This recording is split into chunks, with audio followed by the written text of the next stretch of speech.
Hey guys, so today we'll be talking about MBA loans and how to pay them off quickly. So let me just bring up my presentation and we will go from here. So I did my MBA from LBS in 2015, 2017. And in this presentation, we'll go through some of the strategies that I employed to pay off my student loan within 3 years. So today we'll be covering the following. Number one, cost of a top MBA, evaluating if it's actually worth doing one, both quantitatively as well as qualitatively. And finally, the most important takeaway from this session is strategies to repay your loan quickly. So I'm going to try and be real quick in the video itself. So first slide, what are the biggest costs associated with an international MBA? So here are some of the big buckets: tuition, fees, living costs, healthcare, materials. There's I've given source link to a source where you can go deeper into these things. Just to put things into perspective, here you've got some real numbers from, I believe, last year. So MIT Sloan is apparently the most expensive MBA with nearly $237,000. Then you've got Stanford, Wharton, Harvard, all over 200K.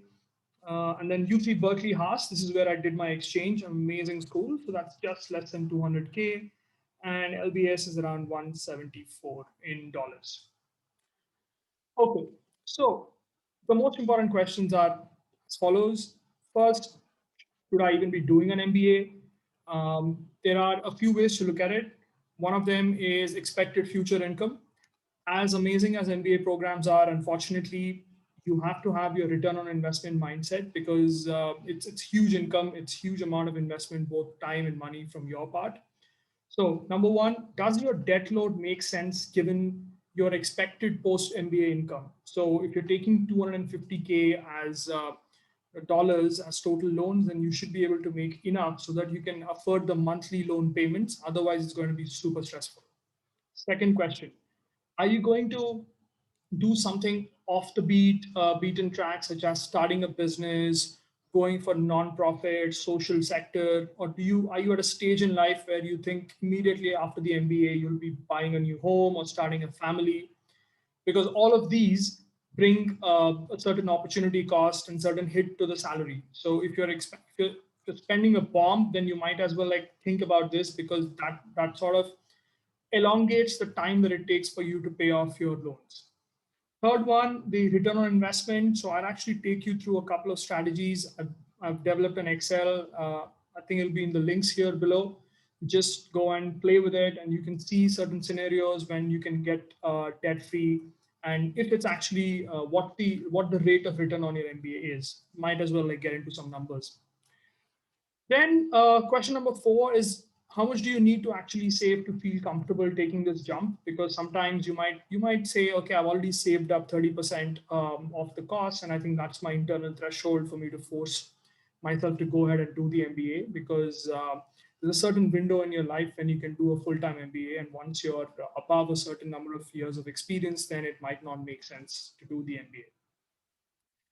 MBA. And finally, of course, scenarios. I'm a huge fan of having goals and then like trying to work backwards from them, or at least convincing yourself or telling yourself what your main goal is. So if your goal is to do an MBA within 3 to 5 years, then you also need to think about the debt-free date that you want to get at. Is it like year 8 or year 10 or year 15?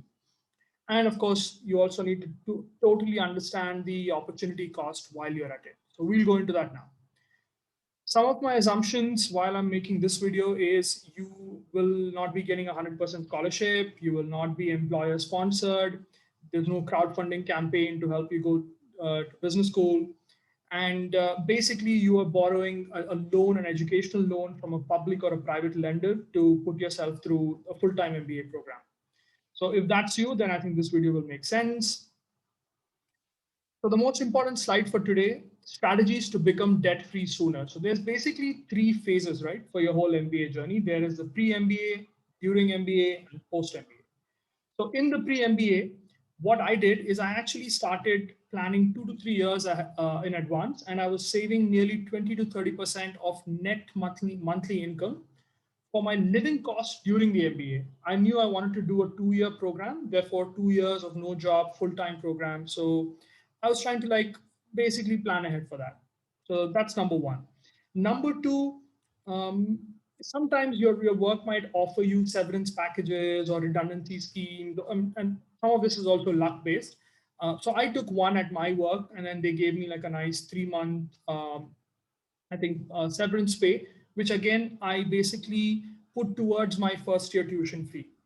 And the third piece is side hustles. And this is why location is so important. So, if, for example, if you're in India and you want to do an MBA in London, then you probably don't have a good network already. So, it's very hard for you to start making money from day one once you hit London. Similarly, if you're from X country and you're moving to the US, same story. However, if you're already in the US, let's say you did your first master's there and you were working there and you want to, you're already in Boston neighborhood and you're applying to MIT. So you've obviously got a decent network in the Boston area. And then hopefully you can like get some side hustles, which can allow you to borrow as low as possible. So that's your goal number one. So in order to pay loans quickly, and there's no rocket science here, number one is you take a smaller amount of loan, and number two, you save more. And this, I think, if you do this for your pre MBA, you're probably on the right path about getting debt free sooner rather than later. Now, let's come to the exciting phase of your life, your once in a lifetime experience during MBA. Assuming it's a 2 year program, in the first year, you have to live cheap and smart. So, let me give an example. When I was doing the MBA at LBS, I could either stay in an 800 pound per month flat or a 1200 pound per month flat. I obviously picked the lower one, smallest room among all my peers, and I was again within the radius that is close enough for you to attend all the networking events at school. So that's the smart part. And by just saving 400 pounds per month, that was almost like 5,000 pounds a year, which was basically 25% of my first year tuition fee. So already again, trying to like borrow low or trying to help my living costs get stretched even more. Then number two is you need to be absolutely disciplined. So definitely try and minimize your costs. Live cheap. It's okay, and you will have to make certain compromises. Your classic ones are you can't go on every single trek out there, and even if you do, some hints are try and do a shadow trek or try and not do the official trek because sometimes the official treks are like $5,000, $10,000. So, but you can like a bunch of you cheapos or other people who are not blessed enough to have company sponsor them can actually make a small group together and then do a shadow trek, which is like 50% of the cost or 70% of the cost. And in your second year, start doing internships. In fact, this kind of connects to your location in a way because in my first year, I actually started my company and then we raised some money. I was paying myself a stipend for working in the company. And similarly, if you're already from a location where you've got a good network, then you'll be able to quickly start making some money using your newly developed skill set during B school in the first quarter or the first two terms, and start like adding a little bit of chipping away a little bit at the loan in your second year. This is like the most important year if you want to get debt free soon. I think whatever you do in your second year really matters. So do as many internships as you can.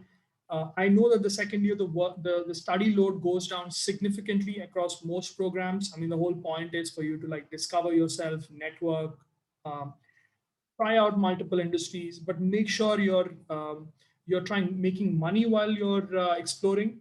And so you can obviously like teach GMAT classes on the weekend if you've got the time and the energy, or if you want to like do tiny consulting projects on the side. Again, given your industry background, because you would already have 4 to 5 years of work experience anyway. And with the strategy courses or the newly developed network at B School, you might actually try out that hustle on the side. Finally, post MBA, these are some of the things that I did, and I wish I did even more of them. So, number one, do not wait until the grace period for your loan ends. So, usually they give you like a moratorium where the loan company says, okay, you've got 6 months from the date of graduation that you can start paying. but you can actually start paying immediately on day one. So don't wait, because these are all strategies for you to minimize your total interest paid out. I probably saved something like £27,000 in interest by paying off my loan early, which is a big enough amount for me. And basically, the strategies were, whenever you're borrowing, I think these are like the key levers, right? The amount of money you borrow and the time that you repay it. That's it. So you either play with the borrowing bit or the time bit. And in terms of other tips, pay more than the minimum. So my minimum payments were like £180 for first year loan, and probably like £350 for the second year loan.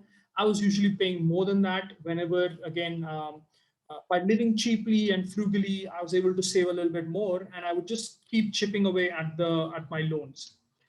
It's important to have an emergency fund, especially when you're living in a foreign country. If you're an international student, try and like first have an emergency fund for at least 3 months. 6 months is fantastic. So if you're, let's say, if you need £1,000 to live for a month, so try and put anywhere between 3 to 6K, and then that will give you the comfort that even if there are visa issues or job losses, whatever, you'll be able to survive in the country and take things forward.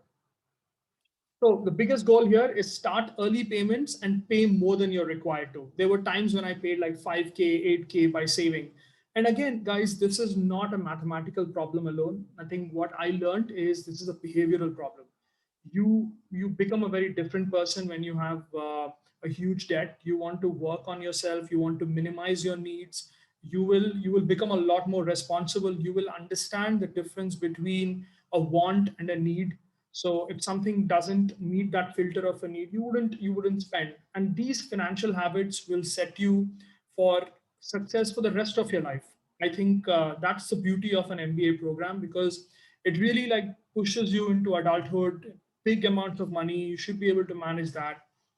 And that's it, really. So thank you so much. There'll be a bunch of links in there. Hopefully that was useful, and wishing you all the best in your MBA journey. Have fun. It's a once in a lifetime opportunity, and very, very privileged to be able to do one at LBS. Thank you.